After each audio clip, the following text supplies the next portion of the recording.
Hello everyone and welcome back to the 2022 Engine Pitch and Polish competition. I'm your host, Rams Mabote.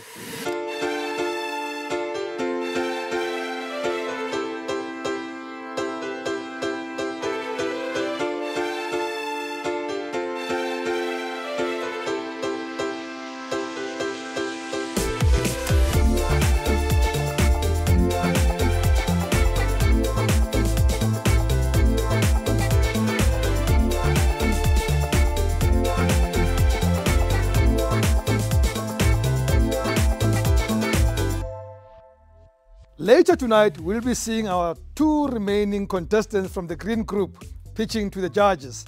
But because at Engine Pitch and Polish, we're all about sharing entrepreneurial knowledge, let's first catch up with our wonderful learning facilitator, Yasmin Ali. Thank you, Rams, and hello again. Tonight, we'll be looking at what you are asking for in your investment pitch. Our Engine Pitch and Polish contestants are pitching for a set amount of prize money. But ordinarily, you would need to determine for yourself how much you want to pitch for. You also need to figure out what type of finance you need. Generally, there are three options you could look at. They are equity, loans, and convertible debt. I know many of you hope to attract funding, which I won't be talking about specifically, but bear in mind that all the points we cover in this session should also be included in the funding pitch. Even if you don't have to pay any money back, funders will want to know that you will manage their funding in a way that will make your businesses self-sufficient and create employment and value in the economy. Let's start with equity. Simply put, equity is where the investor gets a percentage of the business and the associated benefits of that piece of ownership in return for an agreed upon amount of money. Equity is one of the most sought after forms of capital for entrepreneurs, in part because it has no repayment schedule, but also because high-powered investor partners bring with them expertise, networks, and skills that the entrepreneur may lack. The investor will want to be involved in the business, which can be both a positive and a negative. On the positive side, they will problem solve, actively seek to build the business, and create ways for the business to grow.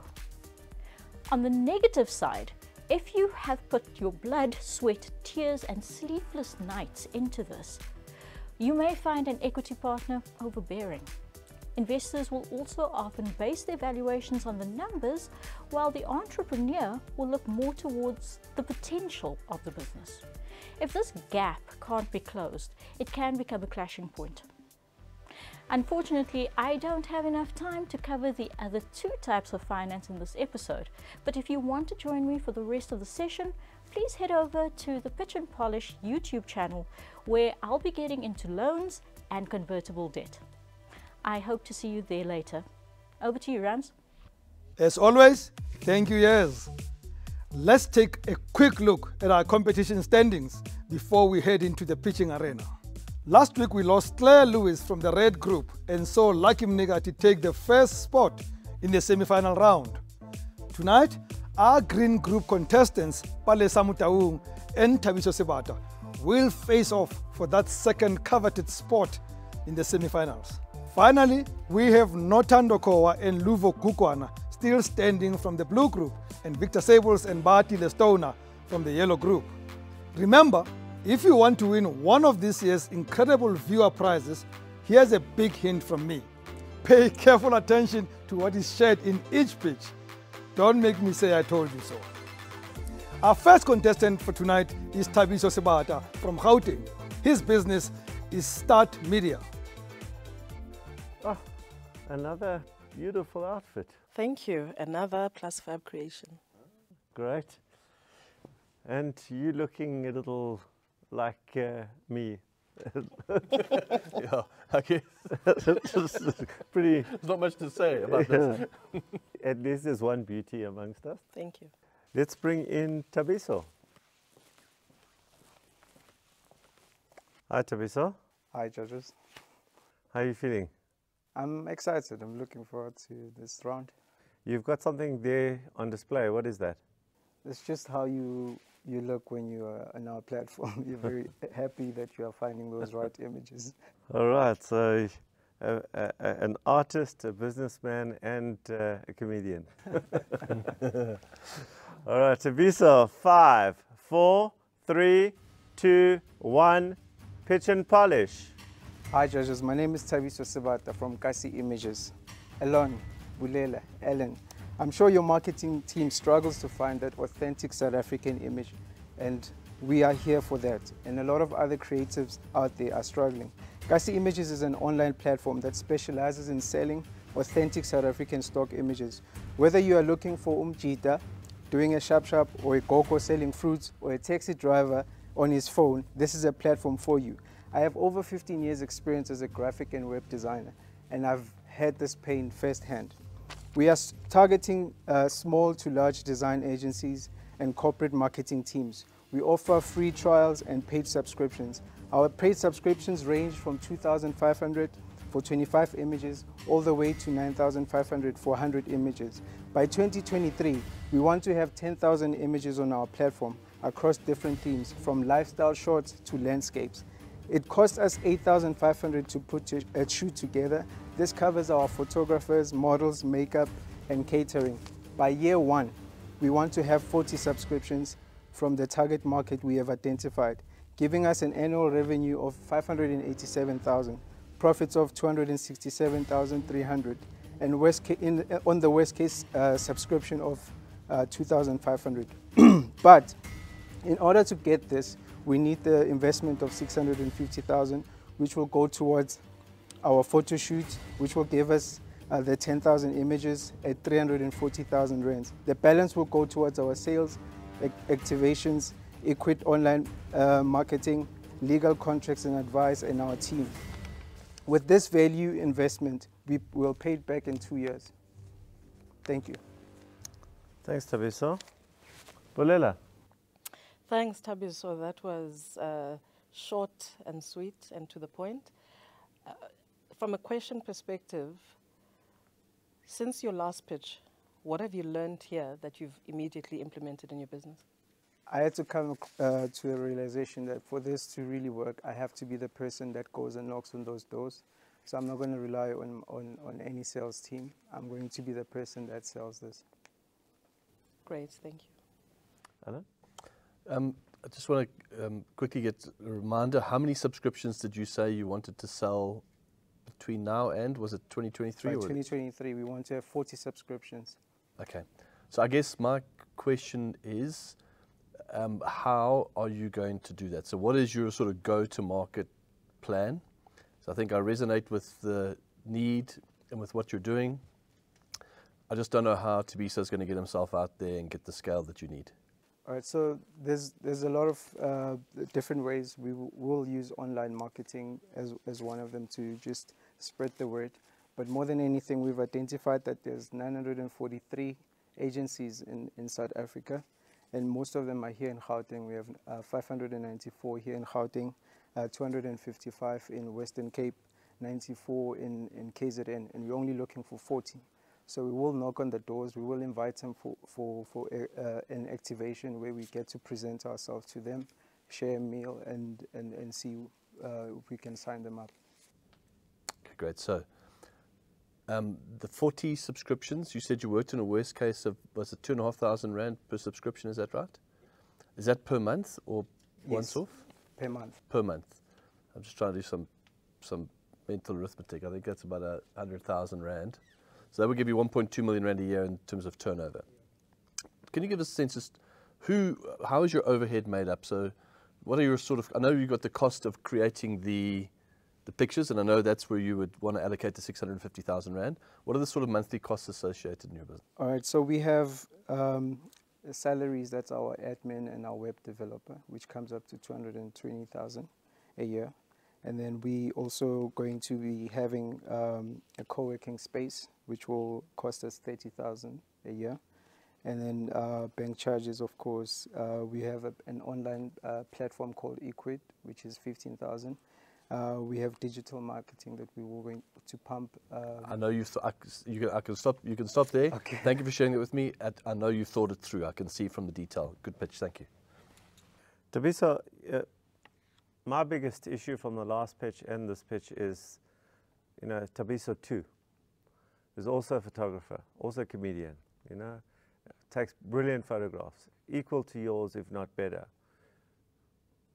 He also is taking photographs from, deeply South African scenes. How do you compete? What is the moat? How do you protect yourself from somebody who has got more than the 650,000 Rand investment in them, from saying, this is a good idea, and I believe there already are people out there that have thought of this before. How do you compete against those people? That's really my issue. I think my experience will play a huge role, because I've been in the publishing space for 15 years.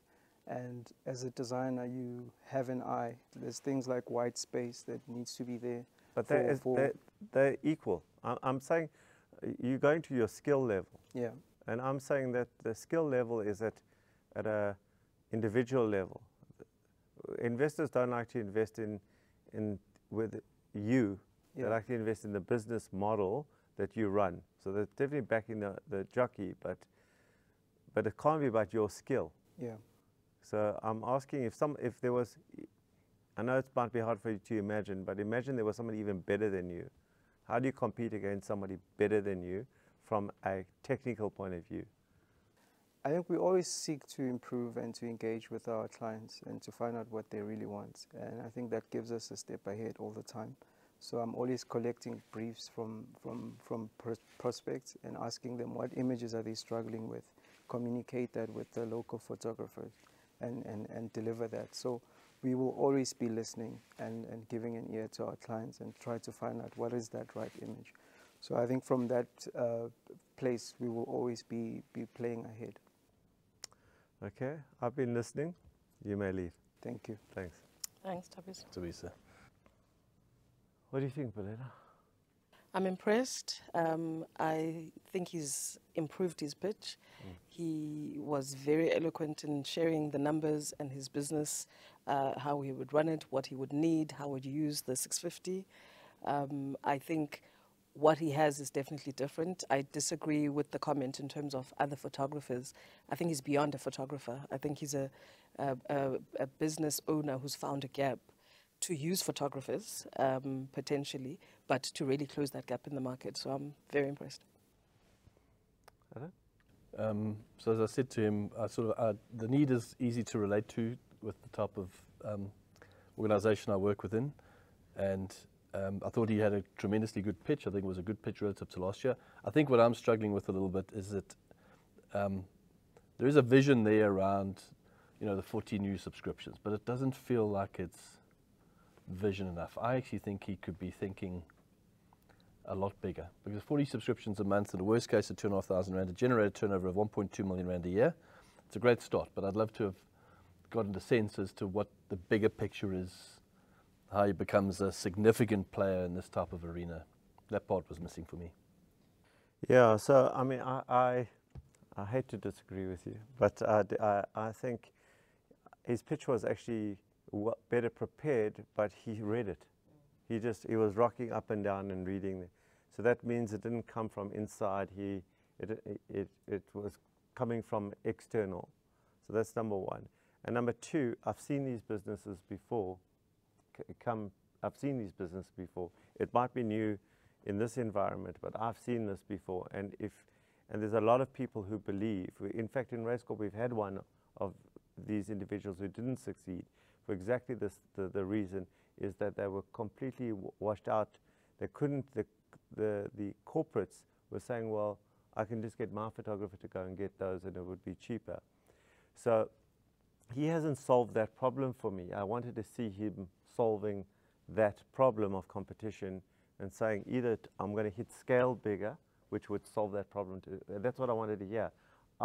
I'll become the dominant player is what I wanted to hear, and I didn't hear that. So I'm pretty negative on this one. Yeah. All right, let's score. Tabs, congratulations on making it to round 2. Now let's talk about what happened just now. In your view, the difference between Thabiso 1 and Thabiso 2, does it have to do with the guiding that happened in between? A lot. Mr. Rams, the guide that they give us, I think they just make the whole process very bearable. They guide very subtly, and so my guide is Raveen, and what I've got from him was just him giving me an ear and giving me a chance to share, and then now and then he will just nudge me in a different direction, very subtly. They don't really force you to change anything because they say you know your business more than they, but because they are on the high level, they're able to see some of the things that the judges might pick up, and then they will guide you, say, have you thought about this? What if the judges ask you that? So yeah, he's played a huge role, and also calming us down, because sometimes the nerves get the best of us, and you know, just having someone saying, no, you've got this, Yeah. that goes a long way. And did you feel that the judges saw a different you this time? I believe so, because as much as I might have had nerves at the beginning, but the content was more stronger, and it was very clear. And even when they were asking me questions, you know, I think they could feel that my story is more together. Well, I hope much more than that is together. All the best. Thank you so much. Thank you. Well, I hope you were paying attention during Thabiso's speech, because here comes the next giveaway of that take-a-lot voucher worth 5,000 Rand. Here's tonight's question. How much does Thabiso estimate the cost will be for one stock photography shoot? How much does Thabiso estimate the cost will be for one stock photography shoot? Do you know the answer? Then take yourself to our Pitch and Polish Facebook page and post your answer to enter our random draw. Your answer must be posted before midnight tonight, and we'll announce the winner on Facebook tomorrow afternoon. Let's get back to the competition. Our second and last contestant from the Green Group is Palesa Mutaung, our third entrepreneur from KwaZulu-Natal to make it to round 2. Palesa's business is AgriCool. Let's see how she does. Hi, Palesa. Hello. How are you feeling? Good. Good. Are you still as upbeat as last time? Yes. Are you as prepared as last time? Yes. Great. Palesa, 5, 4, 3, 2, 1. Pitch and polish.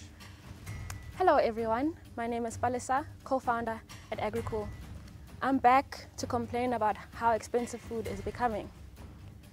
Did you know that Africans are spending up to 50% of their disposable income buying food? The price of a household's food basket is 22% higher than the national minimum wage. Why is food so expensive? It's because Africa's agri-value chains are broken. The sector is fragmented, key stakeholders are operating in silos, and there are too many intermediaries. A grower like Mrs. Sithole sells her cabbage at 10 Rand to a guy, who sells it to a guy, who finally sells it to Dion, a senior buyer at Boxer, who sells it to you at 20 Rand, twice the farm gate price. AgriCool solves this problem. We directly link Ms. Sithole and Dion. We're like a dating site for people in agriculture. Ms. Sithole can list her melons, her juicy melons, and Dion, who loves melons, swipes left. We further facilitate this transaction by providing transportation, conducting quality assurance for the buyer, and negotiating fair payment terms for the farmer. We charge 6% commission, and we also charge an admin fee. Our biggest barrier to growth is our inability to service our demand. We need more farmers. When you bless us with this 650,000, we will hire field agents who will be in charge of farmer acquisition and management, and we will continue developing our tech. Engine, Nedbank, and Racecorp, join us as we become Africa's sourcing hub for food and agricultural products. Thank you. Alan. Well timed, Palesa, right on the ringer. First question from my side. So I understand your strategy around finding more farmers, and that's where you would devote the 650,000 Rand. How do you create a buyer's market through your portal? Okay, so we've already got sufficient demand. We've already got, at this point, enough buyers. So obviously would be just getting them to interact with us and other farmers through our portal. We've got sufficient buyers, so to attract more, we would just need more quality farmers on our platform. Okay, so maybe just on the buyer side, and you don't necessarily need to give us names, but I'm just trying to get a sense as to who your buyers are. Are they food retailers, or maybe just unpack that a little bit more for us? So we're servicing 2 large retailers, Shoprite through Freshmark and Boxer, and we're also servicing few local supermarkets, and then some pack houses who sometimes supply these big retailers and DCs. Great, thanks. And then maybe just a final question, if I may. I'm supposed to only give you 2, but I've got a third. The 6%. So who pays that? Is it the seller or the buyer? And I'm not sure what, that's obviously what then you sustain your business on, is the 6%. Yes. But who pays that 6%? It's the farmer. The farmer, Yes. Okay. Thank you. Thank you, Balisa. How do you manage quality of product across the value chain, considering the different role players in the mix? Okay, so the first thing, we make sure we understand our buyers' specs, because they are variable across the different sites. And then, especially the first few times we work with a new farmer, we will have someone there to check quality, whether it's the lady that's in charge of tagging and packaging, or even if it's one of us that go and check, is this cabbage the right size? Is there slugs? So it's us that do that. And what is the size of your team? When you We say have, right now we're down to 4. It's just 4 of us in the office. And so you split across that quality checking as well as the admin? that you need to So run? most of the time it'll be the operations manager, and if myself or my co-founder are there, we'll also check. But everyone in our team is capable of doing Q&A. But also it's only for new farmers. Once we've established a good relationship, we're obviously training these farmers on what our buyer specs are, and they carry the burden because of the commission model. If the quality isn't up to standard, it's them that make the loss, not us. So that incentivizes them to also make sure. Great. And then lastly, considering who your customers are and your partners, they don't strike me as tech-savvy segments within the market. What are you seeing as some of the opportunities from a technological perspective, understanding that currently you're using WhatsApp? Okay, so at an opportune time, yesterday my co-founder sent me an article where WhatsApp is changing the API to make business accounts have access to the back end. I've mentioned this before. We've asked our buyers, they're very reluctant to move away from WhatsApp. So whatever technology we build, or even now if we can integrate an existing CRM tool so that our clients don't have to move away from WhatsApp, but we can extract information and be able to analyze it and store it by integrating with WhatsApp. Splendid, thanks. Balisa, just coming back to the field agents, how are they paid? Are they paid at just a basic salary?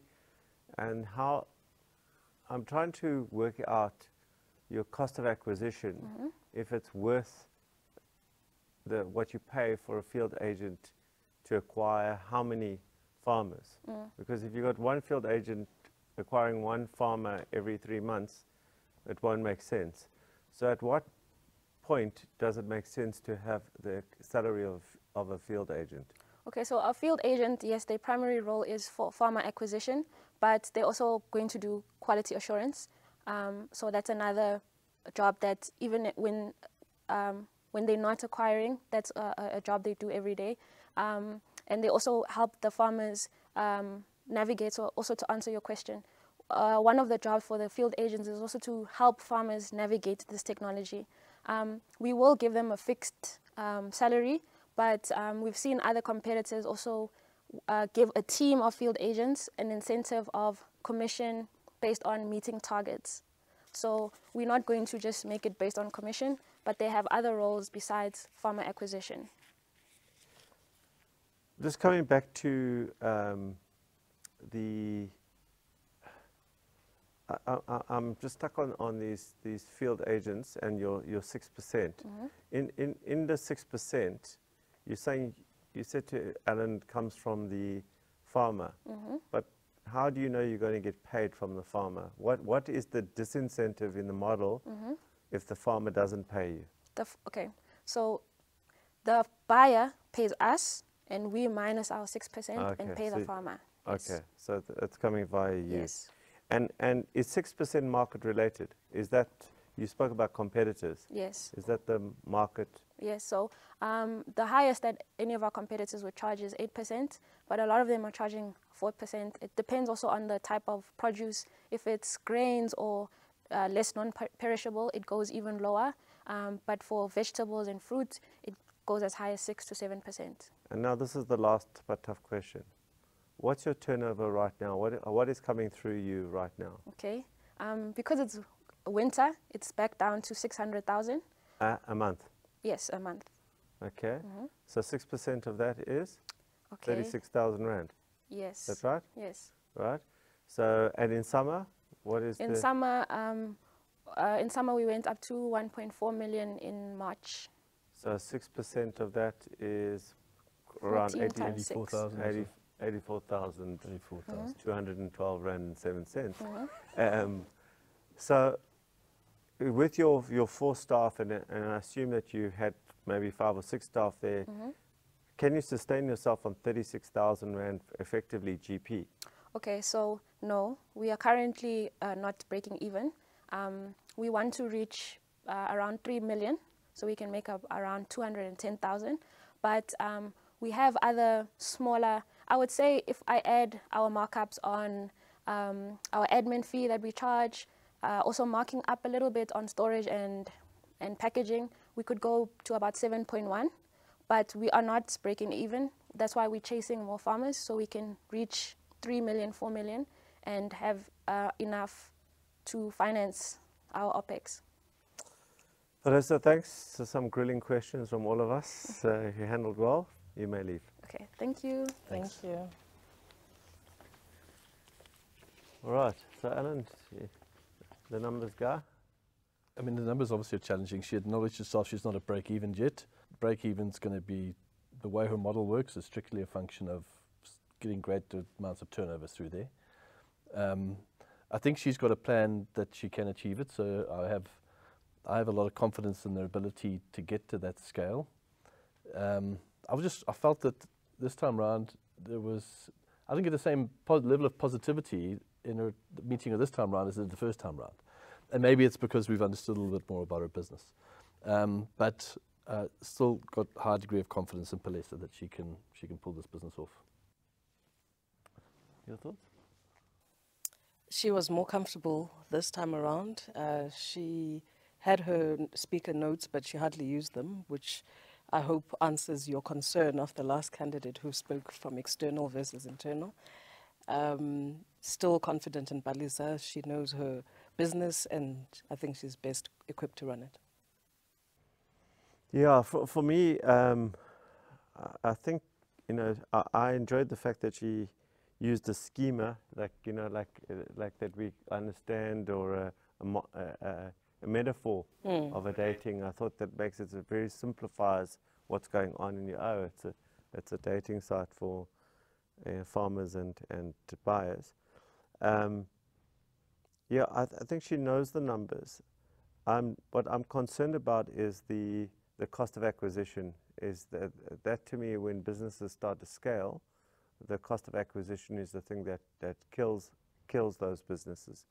And so, to me, I think she'd work it out, but I think that's where she's going to have issues in her growth. And I think I think she heard us in terms of the platform talking about WhatsApp, but I think on the ground, I think she's right. She understands her market better than we do. And I like the fact that she's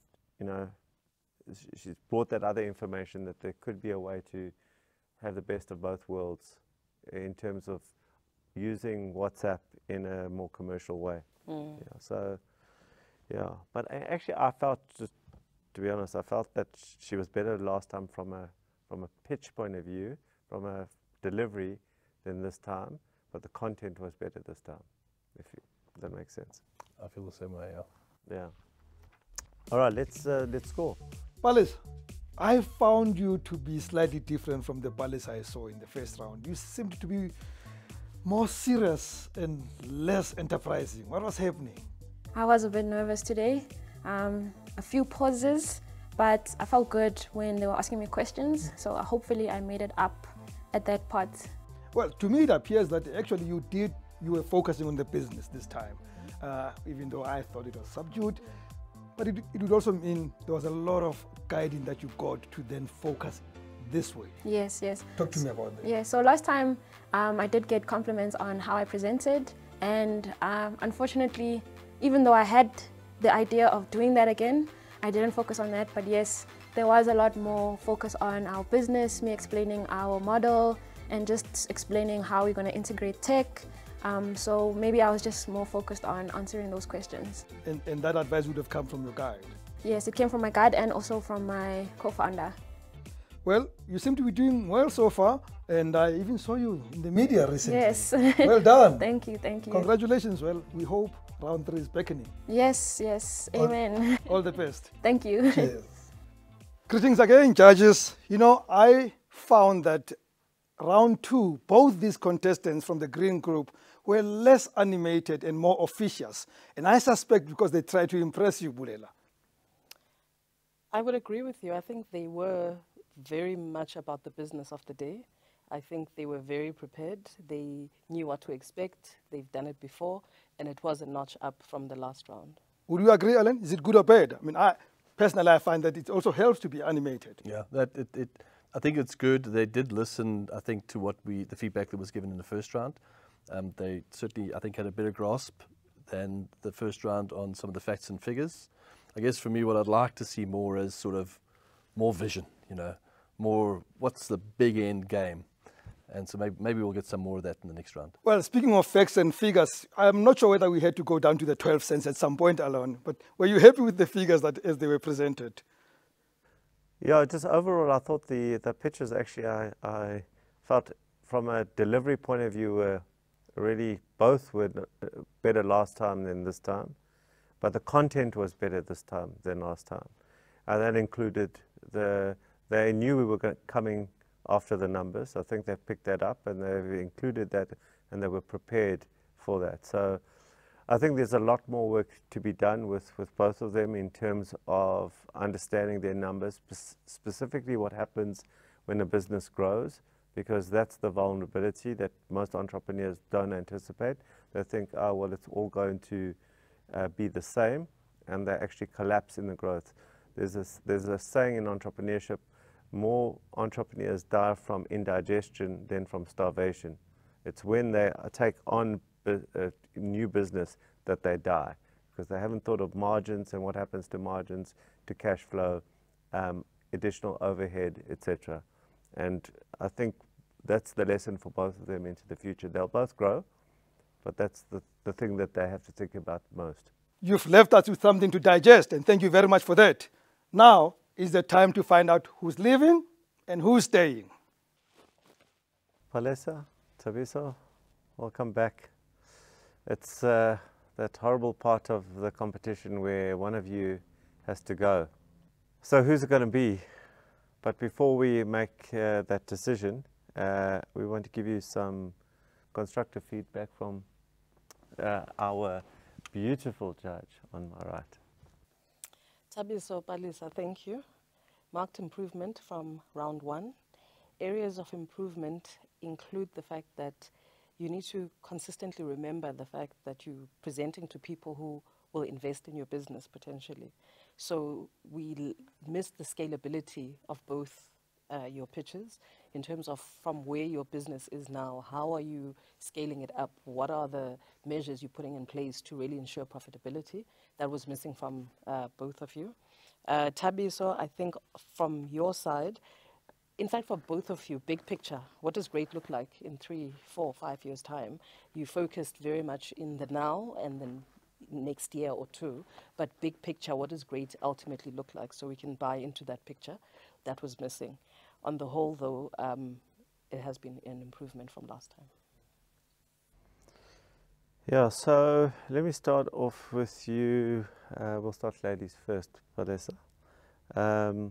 I think what came through for me was that you had integrated the feedback from the last time into this pitch, but you also sacrificed some of the information from the last pitch, and so it's about including both. You knew we were going to come at you with the numbers, and you were ready from a numbers perspective.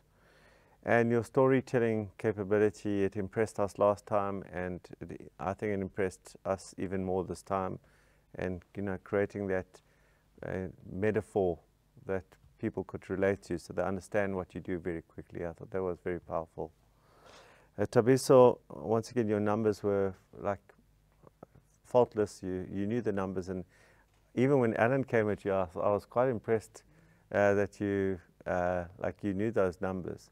And I think that's very important from an investor perspective, that you know the numbers. When you know the numbers, there's confidence, it creates way more confidence. And the need, I think what comes across very much, that the need for what you are doing is out there. Whether or not you connected the two, but you spoke about the need, and I think both judges on my left and right, both coming from corporates, understand how important what you're doing is, and what a lack in the market there is for what you do. So demand is, from an investor's perspective, is always we look to where's the demand. Okay, so one of you has to go. Who will it be? When we added up the scores, the difference is actually quite close. It's not razor sharp, but it's quite close. And that means that whoever doesn't go through, this is not a vote of non-confidence in you. And I think that's an important thing for you to take away. But the vote of confidence is going to Palesa. Thabiso, you may leave. Okay, so well done. I think the big thing for you to do now is to watch yourself pitching again, listen to this feedback again, and make sure you integrate all that into the next round. The next round, once again, is going to be far more competitive. It gets more and more competitive, and we're going to get tougher and tougher. And if you think, you saw we were quite sweet the last time, we're a little less sweet this time. I don't think we'll be as sweet as the melons you spoke about the next time. You may leave. Thanks, Palesa. Well done. Yeah, congratulations. Well done. Thanks. Thabiso, what can I say, mate? There is clearly a need for what you are doing, so I hope you persevere and grow from strength to strength. Very well done to Palesa, who snatches the coveted second spot in the semi-final. And with that, we have come to the end of tonight's episode. Thanks again for joining us. See you back here next Tuesday at 7 p.m. sharp, when we find out which of the contestants from the blue group claims the third spot in the semis. From me, Rams Mabote, good night and God bless. I was hopeful. I really thought I improved on my pitch, and I thought the judges would see, an investable business. Just my opponents convinced them more than I did. So I'm not taking it as a fail, I'm taking it as a plus. That at least I made it this far, so I can keep pushing. I think the whole experience, like getting to not run away from the numbers and like really focus on what will get me there.